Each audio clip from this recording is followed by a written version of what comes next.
Rachael Ray Double R doing some double M's. Woo! Food that you can make so quick it will free you up for more free time in your life. Look at that crispy skin. Delish. Ooh, that smells amazing. Boom! Nailed it! Hey guys, Double R coming at you again. Today, we're making pork chops pizzaiola style. Pizzaiola just means pizza maker style. So we want tomato, we want garlic, we want oregano, and we want the flavors to be strong. Forza pizzaiola. I love cooking with pork because pork really is like its old slogan, the other white meat. And all they meant by that was, I think, that it's like a blank canvas. It'll take on whatever flavor you're giving it, okay? So it adapts to any cuisine. And pork, by the way, is not white, it is pink, and that is how you should serve it. Pork should be slightly pink and about, if you're going to use an Insta-Read thermometer, about 145. So we have bone-in pork chops, and as with any protein, I take the shell off and I pat the protein dry. Take it out of the fridge a few minutes before you want to cook, pat it dry. That's any protein, not just pork chops, okay? Then we're gonna season this just with salt and pepper.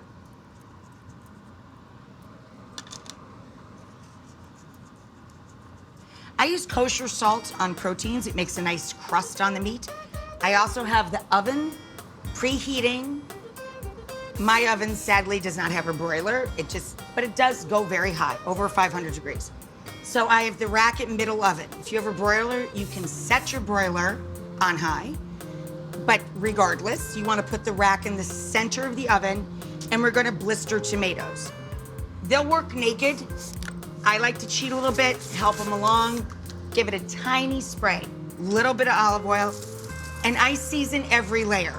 This is superfluous. If you're watching your sodium, you don't have to do this. You can just throw the tomatoes in the oven. They will blister. It'll be fine. It'll work. So I'm gonna get these guys in just because I'm on my way to the pan anyway, okay? And we're gonna take the chops. But you only seasoned one side, Rach. That's right, I did. Because guess what?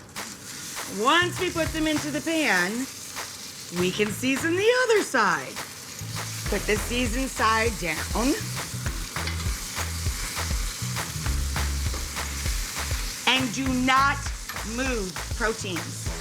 This is called cooking a la plancha on a flat, hot surface so that you get an even crust on the protein itself. Do not move that food until it gives and has a beautiful reddish brown color and it's starting to develop that crust. Forcing the food will cause you to rip it and it'll result in uneven cooking and a product that you don't want to really look at. Honestly, it wouldn't matter here so much because you're gonna kind of braise it in a broken charred tomato sauce. You could hide it, so don't freak out, okay? If you force it and you move it and there's a little imperfection in one of the chops, you're still gonna be okay. People are afraid of cooking pork and I don't know why. It's just like people are afraid, or they tell me they are, of cooking seafood too often. Pork we used to overcook. When I was a kid, my mom, who worked in restaurants for almost 60 years, she would cook pork and it was literally marked on I remember our old kitchen thermometer. Where pork was written on it was like by 180. No. We want it to be a little bit pink and juicy. Don't be afraid to cook it. It's delicious. And as I said, it's a great template for any type of cuisine. So while that's browning, let's slice an onion. For this dish, you can thinly slice or chop. It's really up to you. Kind of an artistic decision. I prefer sliced. You slice it one way, you cut the end off, and there you go. Let's do it again. What's that weird brown thing in the middle of the counter, Rach? That thing is for truffles. You know, dogs and pigs sniff them out. Little kind of underground mushrooms that are wildly delicious. This is a very useful tool for a lot of stuff. I use it because it's safer than using a loose razor blade as the character Paulie did, as portrayed by Paul Sorvino in Goodfellas. In prison, he had a good system for very thin garlic that would almost melt into the oil. The safest way to do that out of prison is to use one of these guys. One of the greatest moments of my life was when Paul Sorvino came on the show to celebrate the 25th anniversary of Goodfellas. I was making a sauce that had a lot of onion and garlic in it. I didn't know he was there. He surprised me. He came out from the back of my pantry holding a icy cold glass of Prosecco, and he was singing me an aria. Singing to me, hands me Prosecco, and then takes this out of my hand and slices my garlic. I mean, I was a wreck for days. The sweetest, most adorable human. Couldn't love him more. Okay, so we have our onions and our garlic. I don't think our pork's ready to flip yet, but let's just take a peek. Nope. So it gives way, and it's brown, but it's not that color I want yet. On your stove, it should be between medium and medium high. On my stove, I literally have this on medium low because this burner is like, I don't even know how to explain how ridiculously hot this particular burner is. It freaks me out and scares me. So I always go a little conservative on my stove. So we're going to brown this side, and then we're going to put it up on its side, literally like this, see? So that we can brown that tiny little bit of fat that they leave on. There's a very thin fat cap. Just gives a little extra flavor to the pan on a bone-in pork chop. So that's just gonna go a couple minutes. We'll be right back.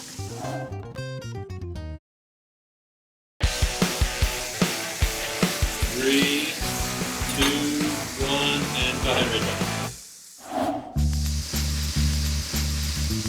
Okay, guys, so after they spend a bit on their side, drop down to the flip side. This side will brown quicker than the first for obvious reasons. So that's just gonna go a couple minutes. With this, serve any salad you like. I think the most underappreciated lettuce in the world, because of food snobbery, is good old iceberg lettuce. I only take off the outer leaf, then you knock it on the counter and break the core out. Then, if you want to do a back in the day wedge salad, you literally cut it into wedges, put this on the plate, and put a thick dressing over the top. Blue cheese, ranch, that kind of vibe. Russian or Thousand Island, blah, blah. For an Italian-American dinner salad, which I love, you coarse chop it, or guess what's easier? Your hands. You just rip it up. But what's with the snobbery about the iceberg? Timberlake can bring back sexy. I'm gonna try and bring back iceberg. Whatever. It's crispy, it's icy cold, it's crunchy, it's delightful. What's not to love? Just listen to it. Just crushing it up is fun. Okay. Persian cucumbers I love, or seedless cucumbers, because it's up to you whether or not you want to use the skin or take the time to peel it. I feel perfectly fine eating their skins, so I just thinly slice them. Red onion, root end attached, half of a small to medium onion. Tip of the knife on the board, all of the action is only in your shoulder. Root end gone, onion in salad. Tomato. Big beauty here. I think these guys are about ready. Let's do two things at once, shall we? Yep. Take your brown chops out. Gorgeous. Look at you. This is the color I'm talking about, guys. Look at this. That's the exact epitome of the color I'm talking about. I mean, I love that color. Color translates into flavor unless it's literally black. That doesn't usually mean, oh, that's a good outcome. Occasionally it does. There's an exception to every rule. We're gonna put in our onions first, just for a sec, literally like 1 minute, with a little salt to get their juices going. And spin it around and turn your heat down. We're gonna try and start lifting off the color and the flavor from the bottom of the pan. Man, that smells good. Oh my God. Meat drippings and onions. What? Oh. So, hang on the tomato for a sec. Check this out. Fresh oregano is super floral and will taste like really strong perfume if you go over the top. So be very cautious. If you're gonna use fresh oregano in this dish, you want literally a scant tablespoon in a pile. You do not want more. It's real strong. So that's what that looks like, okay? If you push that down into a tablespoon, it would barely make it to the top. If you're going to use dried, 1 teaspoon or 1/3 of the inside of your palm. A 1/3 palmful of this, a scant palmful of this.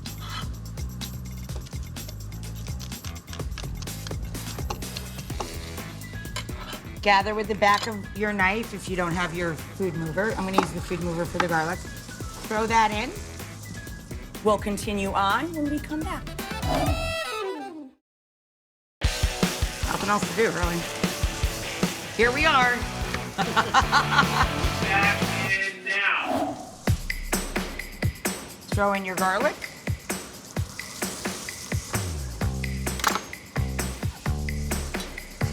I'm using red vermouth, so I don't need sugar. Stir and add the vermouth at the same time. To a long 2 count, you're gonna end up with about 3/4 to a cup of the red vermouth in there, and you're gonna let that come down till it's kind of syrupy. Let that hang. Check on the tomatoes. Oh, we're looking good. We're looking real good. Beautiful. Burst tomatoes. Gorgeous. I wish I had 3 more arms.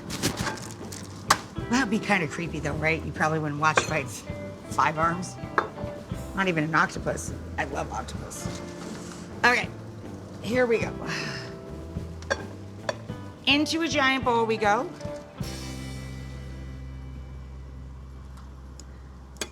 Potato masher. Just break them up a little bit.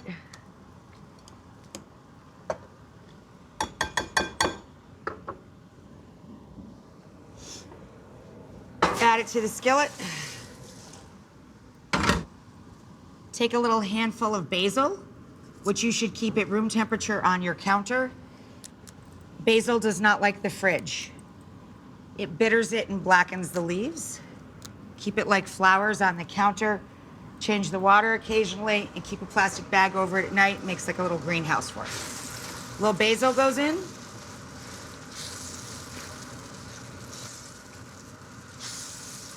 And we need our heat. So you can do Calabrian chili paste, or you can do a little chili flake. I like the paste. Honey, can you hand me one of those little spoons from the first drawer, little wooden spoons? So flakes, everybody has, right? This thing? Yes, hon, thanks. Or you can put in a spoonful of Calabrian chili paste, which I go through more of than anybody on earth probably that does not live in Calabria. All right, so there we go. And now what happens? For a couple of minutes, we just slide the chop in. That's it. Slide these guys back in. It's a very quick braising thing going on here, where it's just gonna cook in liquid to finish cooking through, but not overcook.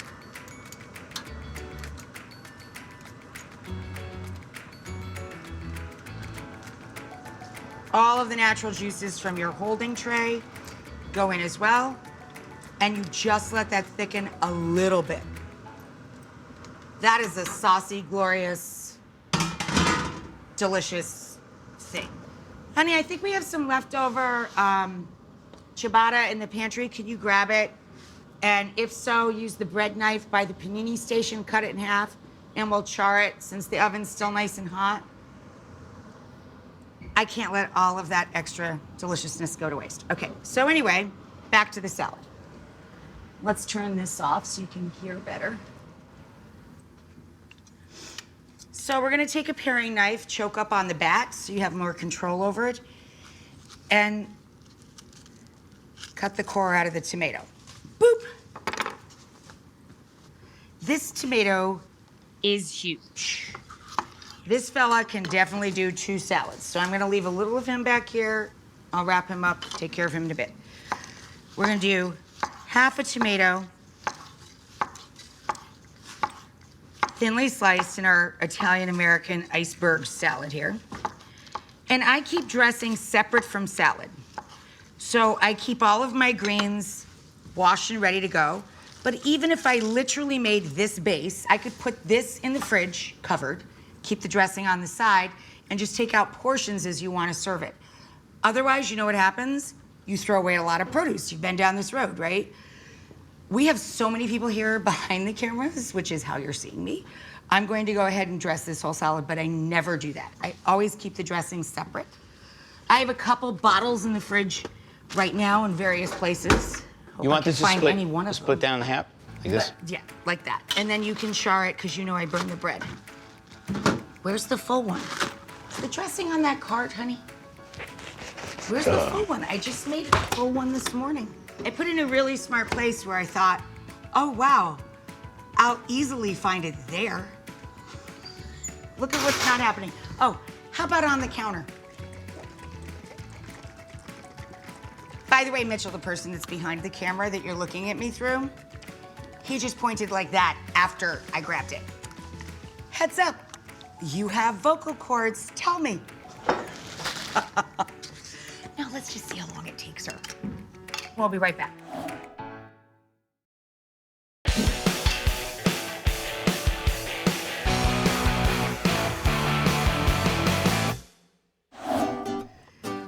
So even to dress this giant salad, I'm not gonna use all of this. It's only gonna take half.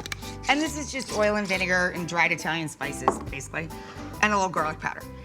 You know what makes an Italian-American salad fun for everybody? I gotta turn this off, just like I said.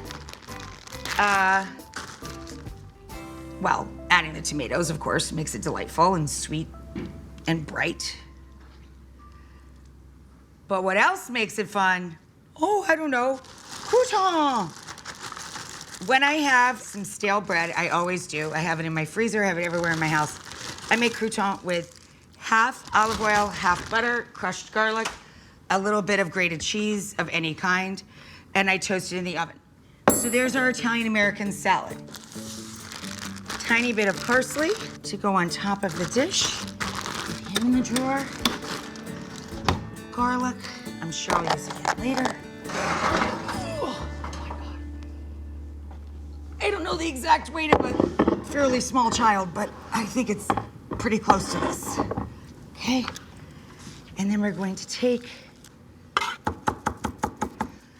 a little parsley.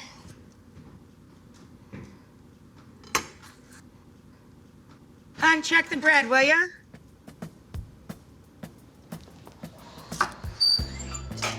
It's bready. Here. So, charred bread. Oh, you spilled the salt. Bad What do you luck. have to do? Throw it over your shoulder. Oh, you have to throw it over your shoulder. Which I one, can't do right it or for left? you. I forget. I throw it over my left, but I suppose it matters, you know, if you're left or right-handed. Okay, wow, bread's screaming hot. This is bruschetta, by the way. Charred bread is the definition of bruschetta. It is not the tomato topping. It's just the charred bread.